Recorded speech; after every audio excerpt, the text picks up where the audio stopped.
Sabrina Johnson, and I'm here at the Race Relations Institute at Fisk University here in Nashville, Tennessee.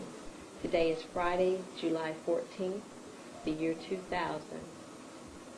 I'm classified as a non-white person, and I'm here at the Race Relations Institute because I'm interested in understanding about the system of racism, white supremacy, with the intent, ultimately, of ending the system of racism, white supremacy. If you would please state your name and tell us why you're here. My name's Farrell Winfrey. I live in Roane County in East Tennessee.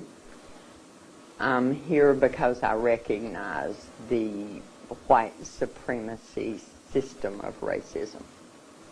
I recognize that, and with the acknowledgement that it exists, then there falls on me a responsibility to try to do something to stop that, to cause that discrepancy in privilege and in justice, and when it becomes your responsibility, then you have to try to do something. And I'm here to learn. I came because of the names of the people that I saw that were going to be here, and I knew I could learn from them. I'm white. Now, when I say that, my people a long time ago came up with these little check marks that we have to check, which we are white, and in reality it's white or non-white. You know, they break that down into a lot of we break that down into a lot of different groups. But the fact that I do not know in my ancestry of any one being in my ancestry, the line, I don't know of any one being there that was non-white. So I put that little check mark where white is. And then that makes me the problem. So I'm here to try to learn how I can try to solve that problem. Okay. Yes, over the last couple of days, I've had the opportunity to participate in formal group discussions with you, with other white people and other non-white people. And I must say that in my experience in dialoguing about racism with white people and non-white people, I have never experienced a person who classifies themselves as white being so honest and forthright and providing helpful insights about racism to non-white people.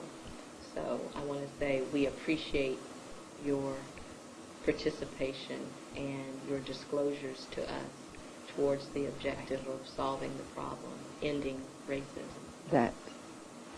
That adage of the most I can do is the least I can do. Mm-hmm. See, that's a reality. What we have done for hundreds of years, it can never be undone with words.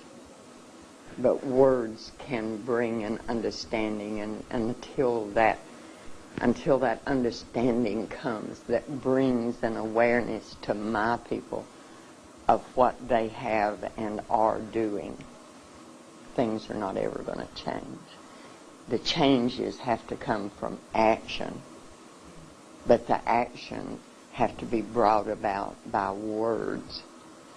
So I praise God if that has happened, and if I've been able to be a part of that, then I praise Him for it, and I thank you for saying it. Mm-hmm. Yeah, it's been my experience that when people who are classified as non-white dialogue with people who classify themselves as white about racism, emotion tends to really run high. And so I really appreciate that you believe, as we believe, as you stated, that truth is more important than comfort, because oftentimes non-white people feel embarrassed and white people feel offended when a discussion about racism occurs. So we look forward to doing what I believe is the Creator's will, and that is for us to live in truth, not Yes. in denial and deceit. Yes. And I recognize that that is necessary in order to end racism. Could you begin by stating what your perspective is about the existence of racism?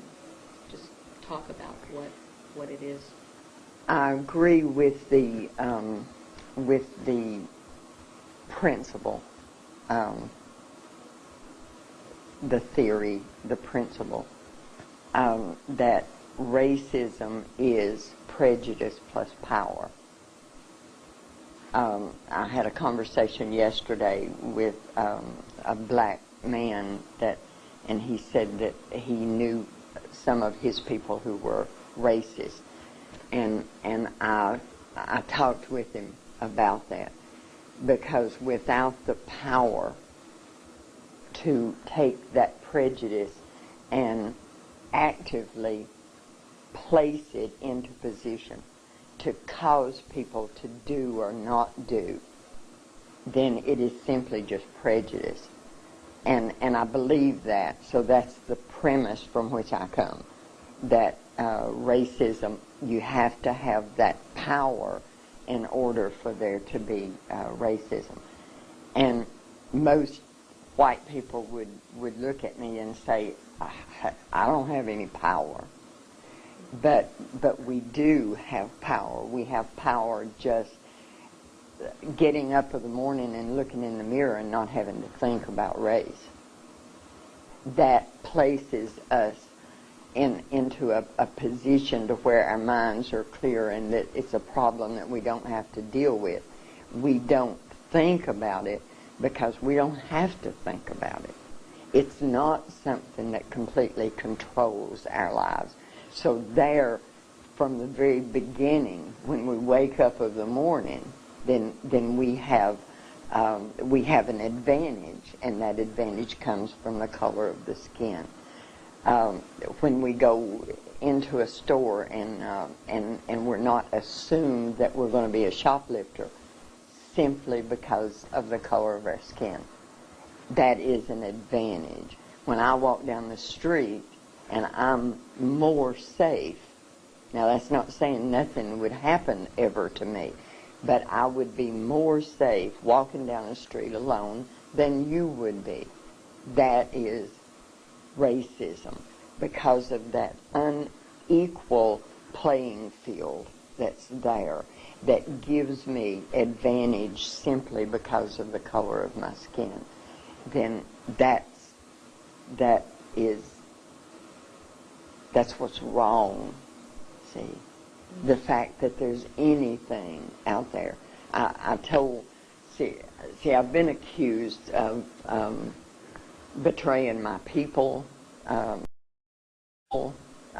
race, my faith, my gender, everything, because of the beliefs that I have, that when we take advantage of those things, then we are being white supremacist. Because most people, when they think about someone that's white supremacist, they're thinking about the guy in the fatigues and he's in the woods and he's shooting and target. But I am being white supremacist when I accept an establishment that gives me more than it gives you. If I know that, if this is something that I'm aware of, and I take advantage of that, then that makes me, I believe, that puts me in the category of being a white supremacist. Now, how do I not take advantage of it? because I've had white people ask me this. How do I not take advantage of it? Do I not take a job that I know is given to me because I'm white, and if I had been black, I wouldn't have gotten that job? Do I not take that job? I have to eat. My children have to eat. So we get into realities, and there are things that we cannot not do. So we are white supremacists because we are taking advantage of a system. But what we have to do, what we must do, is to try to stop that system from being as it is. Try to undermine that system in any way that is legal and not going to land you in jail, hopefully, rightfully land you in jail. But you have to fight it. You have to try to stop it. But that still doesn't stop you from taking advantage, because every day of your life as a white person, all day, everything that you do, everywhere you go, you are taking advantage of being white. Most of my people, they don't think about that. They've never had to think about that, which is the greatest advantage of being white. They don't have to think about it.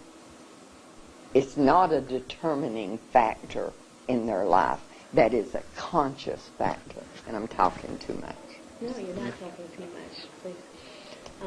As a person who classifies themselves as white, and even as white supremacist, as you have just stated, what specifically do you view your role to be as you interact with other people who classify themselves as white? I've said for a long time, God's placed me on a path that there's not many other footprints on that path. There are some. Thaddeus Stevens he's one of my heroes. Most white people wouldn't have any idea who he is. I have the responsibility to try to change it. I don't actively celebrate the 4th of July because you don't have freedom. You're not free. You have oppression every day of your life. If you have children, when those children are born, you have to immediately begin to teach them what they cannot do in order to survive. And I love the Lord. Everything that I do is because I read the Scripture and I see direction that's given to me that I don't hear white preachers preaching. See, I don't hear it in the pulpit. And I don't understand why I don't hear it in the pulpit. So my response, I'm the one that causes it. It's not, I don't understand white people that talk and in their words the blame is placed on the recipient of the oppression. Like, okay, the oppression is here, so get out of the way and then you're not going to be oppressed anymore. That's not how it works. I am the oppressor, so the responsibility is mine to stop that. Now, stopping it, that's different. It's hard because I don't have any power other than the power of being white and taking advantage of what I don't have money. I don't have influence. So how I stop it, I don't really have anything except a big mouth and words that I know are wrong when I see a wrong. And if something's wrong, God says it's your responsibility to change it.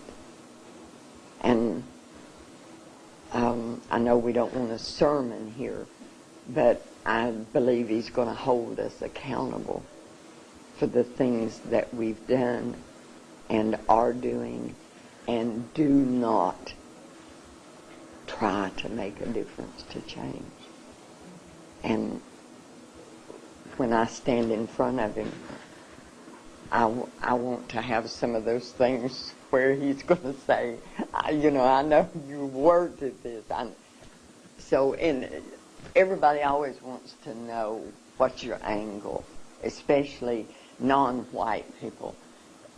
What is it? Why are you doing this? And of course that comes from 500 years of white people not doing anything good unless there's something in it for them, and I understand that.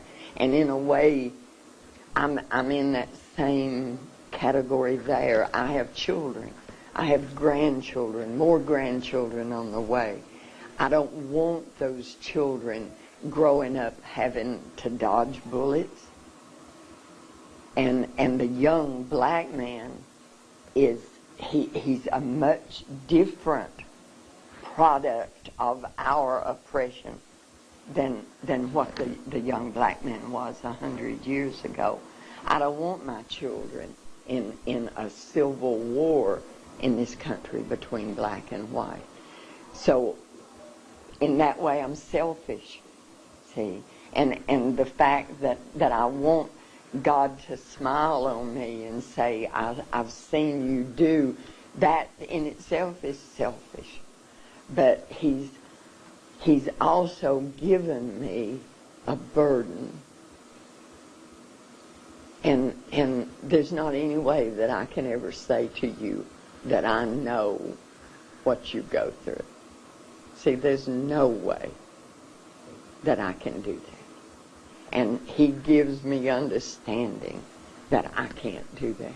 I can't know what your life is because of the color of your skin, because of the amount of melanin that God placed in your skin.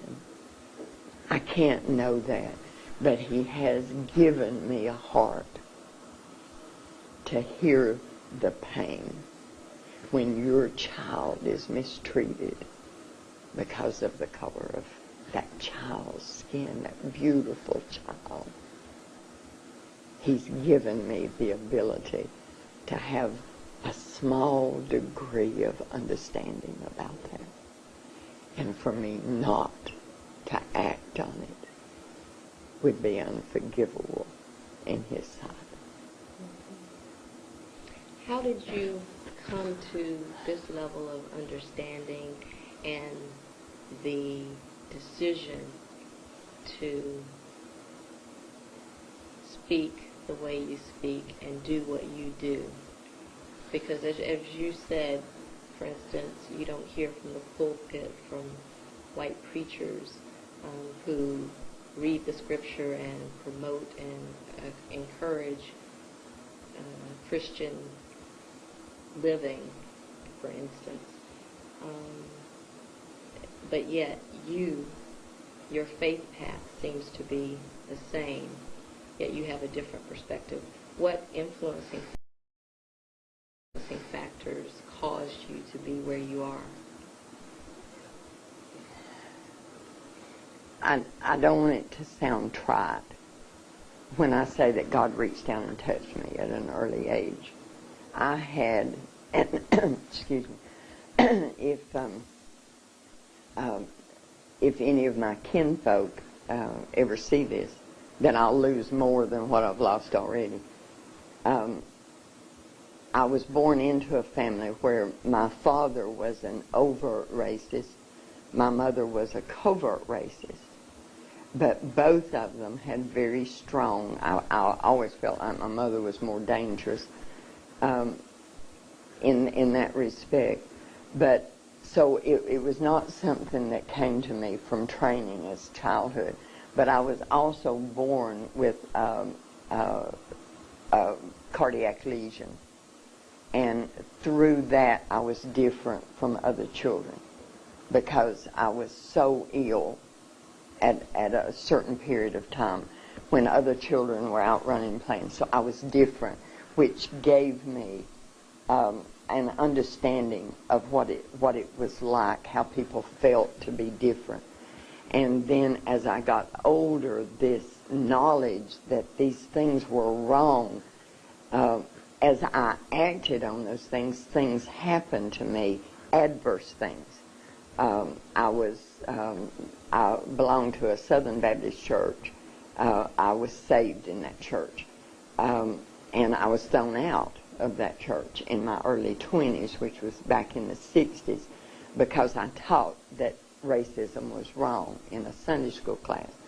I was asked to leave that church, and the elder of the church, the deacon of the church that came to me and talked to me about it the first time was my grandfather.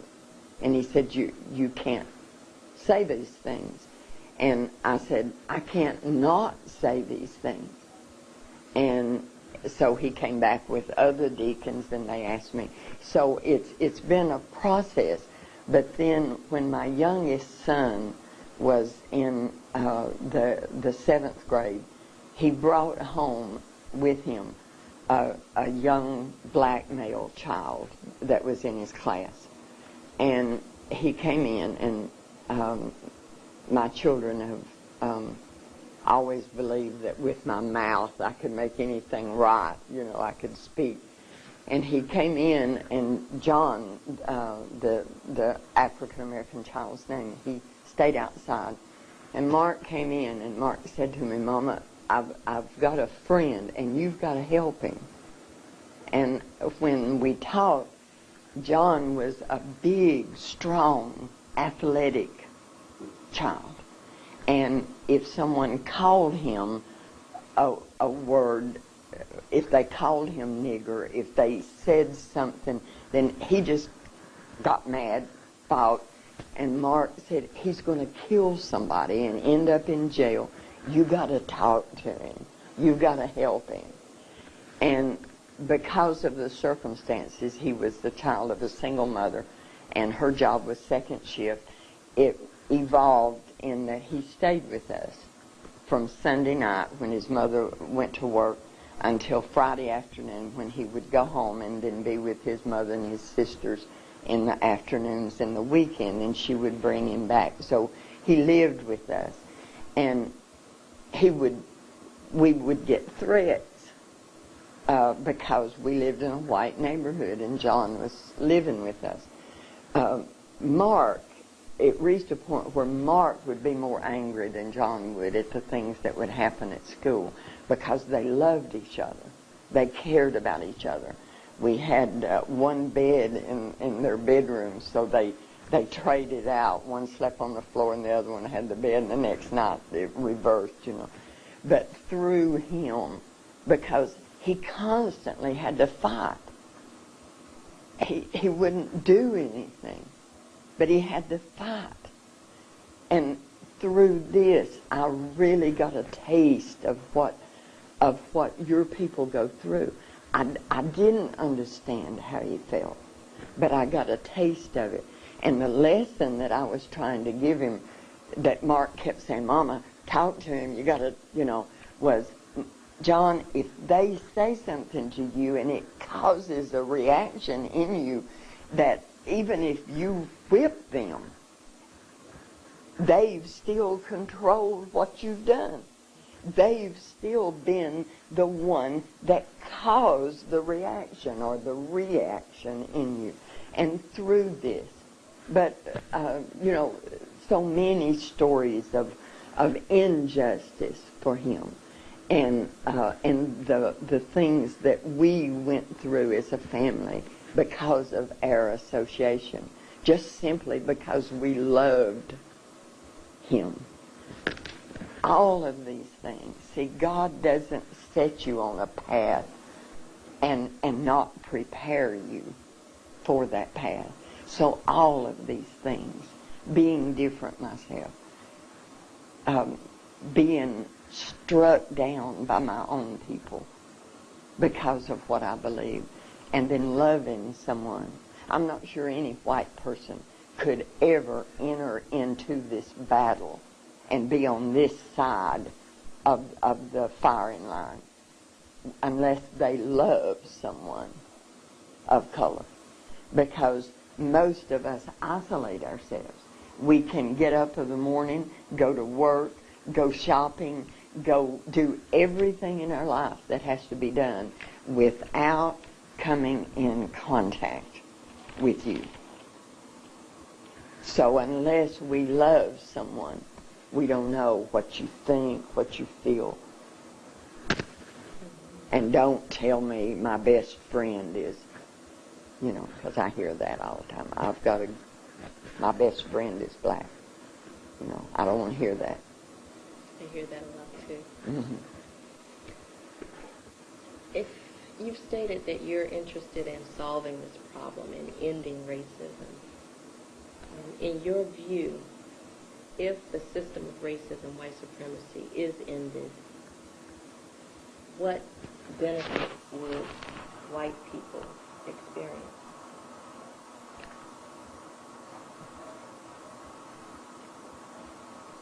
The guilt would go away, for one thing. Well, the present day guilt, because we can't ever undo what we've done. So, but that's difficult. What would we gain? Because most people ask me, what would we lose? That's a difficult question. Peace, because racism is the cause of the problems that we have in this country. It's the cause of the crime. It's, racism is, I feel like, the backbone of all ills that this country has. So we've gained peace. We would also gain knowing you and knowing about your culture, what you still know of it, because we've robbed you of most of it. We would gain that if the day ever came when I could walk into a place of work and you could be there wearing whatever clothing you wanted to wear, whether it was clothing that depicted your African descent or wearing your hair. White people tend to say, well, that's another question, I guess. We would gain knowing you, see, because we don't know you. And that robs us of a great blessing. We think we are entire and complete, and that we don't need to know you or anyone of color that is of a different belief. We close ourselves off and think that we're contaminated if we talk with someone of, and I'm talking about Christians. I know more about Christians than I do any other faith, because that's me. But most Christians feel like they're contaminated if they talk to anyone that's of a different faith. So we rob ourselves of that. So if racism ended, we would have that. I can't say it better than knowing you. Some would probably argue, some non-white people in particular would probably argue that indeed we think white people know non-white people, and by that knowing are more able to control and dominate and keep the power dynamic as it is. How would you respond to that? We know what we've done to you. And we know what over 500 years we've put in your heads. And we know how to utilize that. And we know how to take advantage of that. And we even know how to have a black friend. we know the dynamics of who is in control. And I don't care how much the system has changed to the point to where what is politically correct at this point might be different from what was politically correct in the 50s. We still know where your place is. We know where our place is. And to me, the greatest deception that we've caused is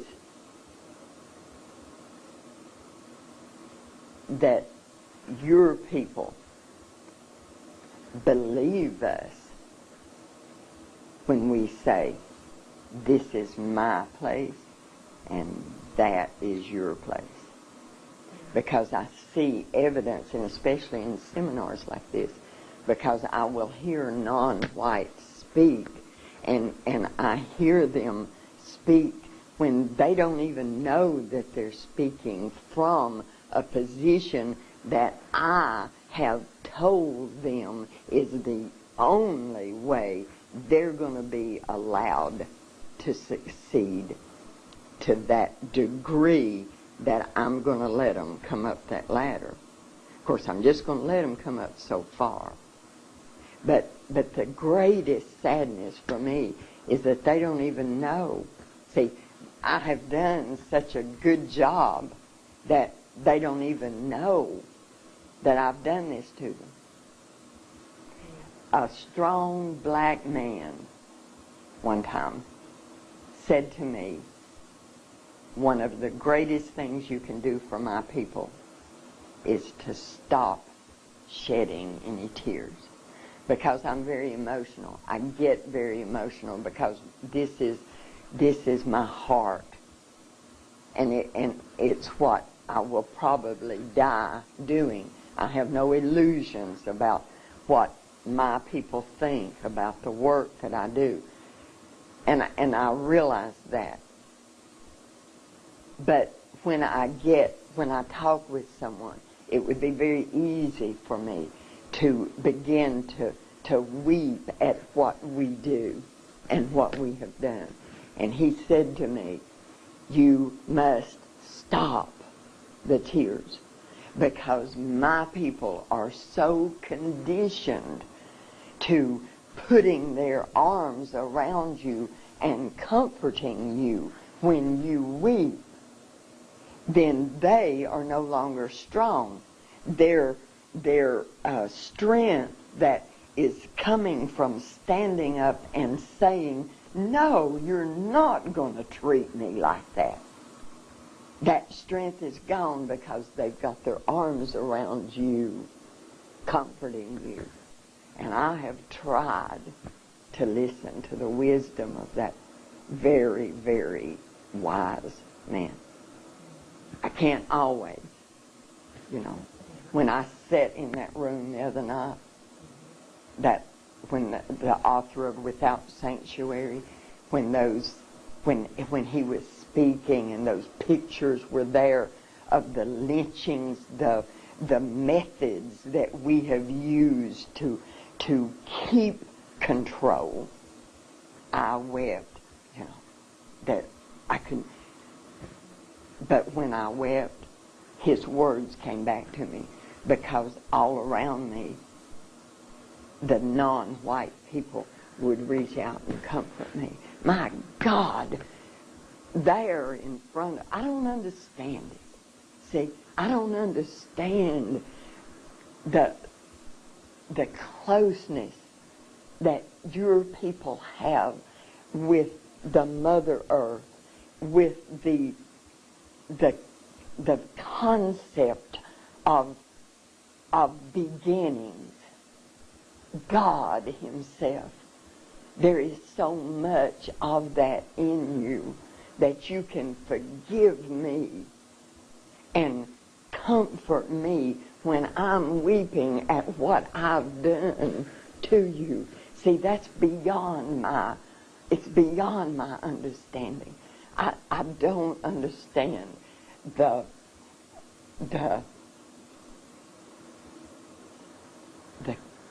kindness,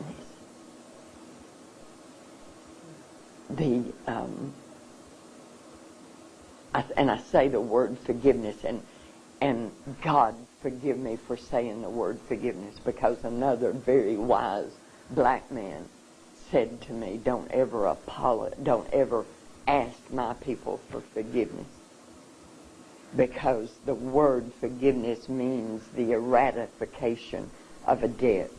If someone owes you money and you forgive that debt, then they don't owe you anymore. And I don't want to ever be a part of, for even a moment between just the two of us, eradicating any part of the debt that I owe you, because it's a just debt. And it's a debt that needs to be repaid to the fullness of my ability to repay. So what I say to you is, I apologize for what my people, for what I've done to you, to your ancestors, to your children, and unless we're successful here, to your grandchildren. I apologize. And I mean that. See?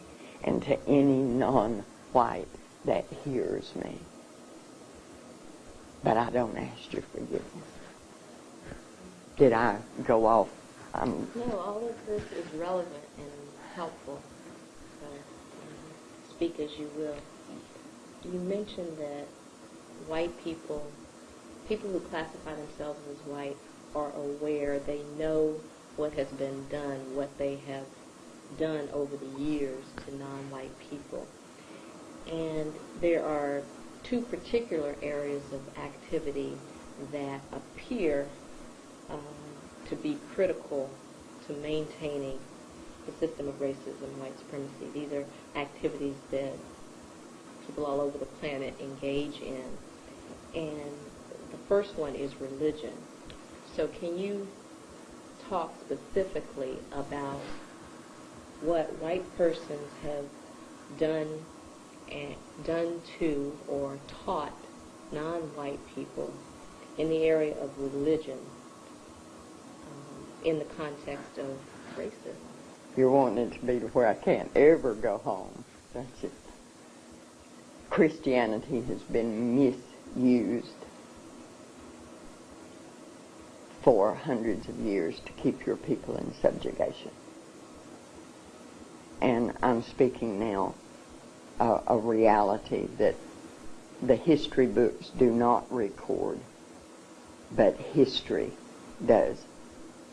Christianity was used because if I said, okay, you don't believe the way I believe, and Christianity is the best way to believe, so I'm going to take you, and it's going to be for your own good, honey. It's going to be for your own good. I'm going to take you, and I'm going to tear away everything about you, and just keep your hands and your feet, because they can help me. I'm getting off. But I'm going to do this for your own good, because I'm going to give you a God. Now, what does that God look like? The reality of it is, when he came here, he didn't look like me. So what am I going to do about that? I'm going to make him look like me. So for hundreds of years, we've been telling you, and now you have to keep in mind that we took away any other God that you might have through force, through fear, through pain, through any means necessary. So now I'm going to give you a God, but I'm going to do that in a way that it's going to further me. So I'm going to give you a God that looks like me, so that when you bow down to that God, you're bowing down to me. Because the reality is, and see, this is something that bothered me when I left the church out of frustration because I wasn't hearing these things. Because the Bible tells us what Jesus looked like when he walked here. The Bible tells us what he's going to look like when he comes back. We have taken that and changed it. One of my grandchildren, when he was about 8 years old, I have a black nativity in my home that I put out at Christmas. And he had been there several times, and all of a sudden one day he brings me the baby Jesus. And he says, "Mama, this is not right."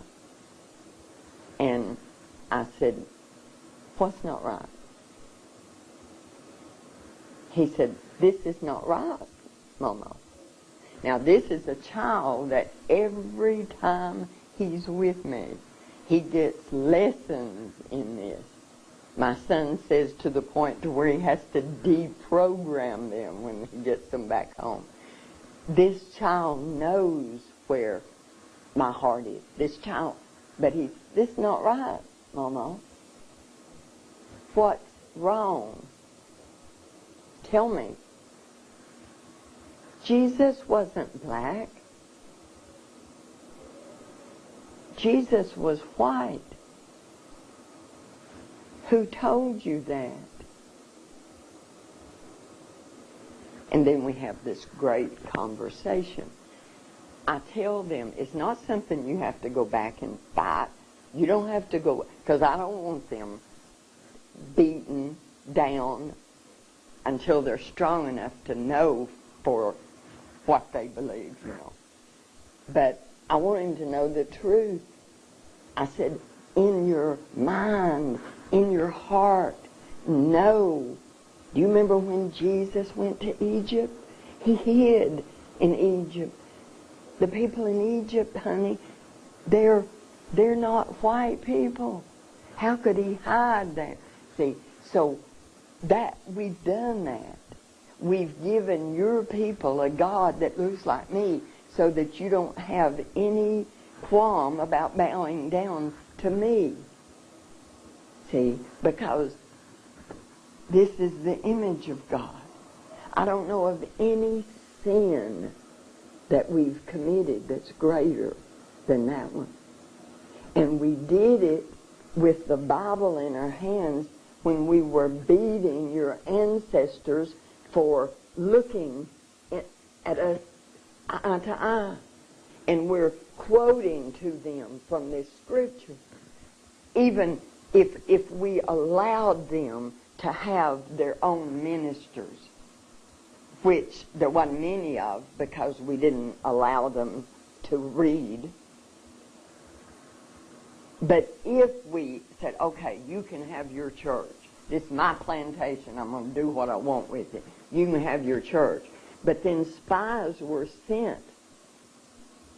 And those spies would stand outside the church, and that man would be beaten, perhaps killed, if he preached anything other than 3 sermons.